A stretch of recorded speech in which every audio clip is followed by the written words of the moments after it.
来看看44岁北漂未婚小姐姐一个人宅家的快乐能有多简单。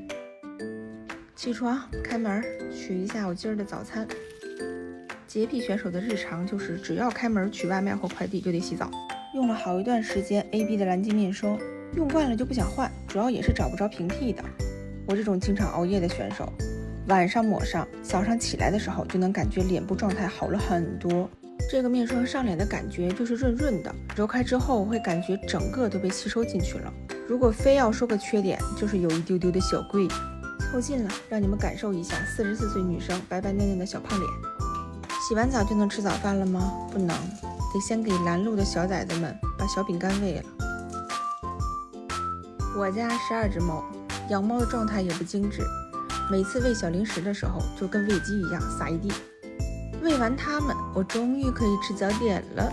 点的300味的金枪鱼三明治，还有一杯橙汁美式。面包胚我选的是蜂蜜燕麦的，里面的配菜备注了少鲜黄瓜和西红柿，多加点酸黄瓜和墨西哥辣椒。酱我选的是蜂蜜芥末的，这种配置的300味金枪鱼三明治就是我最爱的口感。常看视频的小伙伴应该知道，我是居家办公，但每周也得出门工作个2-3天。但我今天是不用出门的，而且我今天没有什么着急的工作。前几天熬夜加班熬得有点太狠了，基本上天天都要熬到天亮。虽然脸部皮肤有护肤品盯着，但是我身体属实是因为熬夜有点虚了。吃完早饭啥也不想干，就准备回床上躺着睡觉补气。不是说最好的补气方式就是睡觉吗？吃完最后一口今儿的早饭，不对，也不能是早饭，毕竟这会儿已经快11点了。早午饭，咱就说我嘚瑟不嘚瑟吧。哎，还喝杯咖啡，干嘛呀？最近一段时间的水果全是樱桃，一个是朋友给的多，再一个的话，吃樱桃不是补血吗？就说把我懒的，吃水果都要躺在床上吃。樱桃有点酸，我们家所有的小朋友都不爱吃，但是他们爱玩。睡醒已经下午5点多了，爬起来做个晚饭，一个鹿茸菇炒肉丝，一个蚝油茭白。一个人吃饭也得2菜1汤，除了刚才炒那俩菜，还做了一个丝瓜鸡蛋汤，主食蒸的杂粮饭，再来一瓶老冰棒啤酒。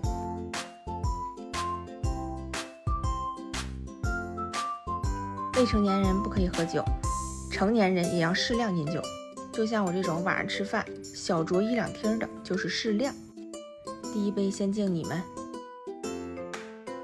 最近很爱吃鹿茸菇，炒出来吃起来梗啾啾的。茭白里面没放肉，就多放了点蚝油和小米椒。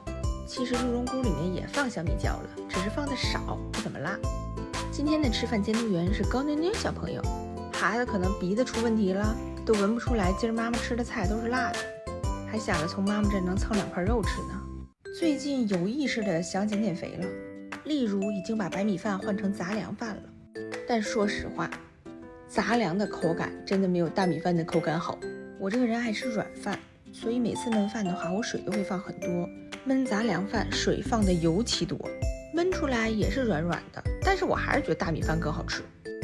今儿穿的睡衣露胳膊了，所以胳膊上的纹身你们也能看到。胳膊上纹的这只猫是高布丁的亲姐姐，是我在咕噜后面给咕噜养的妹妹，但是只养了1年多，过年带回老家。那一会儿老家还让放鞭炮，炮声太大，给孩子吓到应激了，就没有带回来，在老家就没了。然后我就觉得我欠这孩子一条命，就把这孩子纹到我胳膊上了，同时还领养了他同母异父的弟弟高布丁小朋友。这只猫叫高 Lucky， 是我养的10几只猫里头最乖的小朋友了。最近的下饭电子榨菜都是长安的荔枝，强烈推荐你们一定要看这部剧。虽然我在前2天的视频里头已经反复推荐过了，但是我今天还是想推荐。这部剧太适合牛马来看了，无论是岳云鹏还是雷佳音演的角色，看完之后都特别能共情，简直就是在演我们现在的职场。尤其要夸一下岳云鹏在这部剧里的演技，用他自己的话怎么说来着？牛逼！心酸里透着搞笑，你就去看吧，谁看完了都得夸一句岳岳。之前还有小伙伴问我是《藏海传》好看还是《长安的荔枝》好看，这是2种不同的剧，2部剧各有各的看点，我都推荐。吃完晚饭我又滚回了床上，继续摆烂躺着。给你们展示一下我们家的樱桃是怎么从水果变玩具再变樱桃干的。这只小朋友叫高三三，是我们家有名的偷圆形水果大户。只要你盆里放的是圆形水果，他总会想办法给你弄出来，放在地上当球玩。能发现捡起来就扔了，但发现不了，过段时间你再看到的，就是水果干了。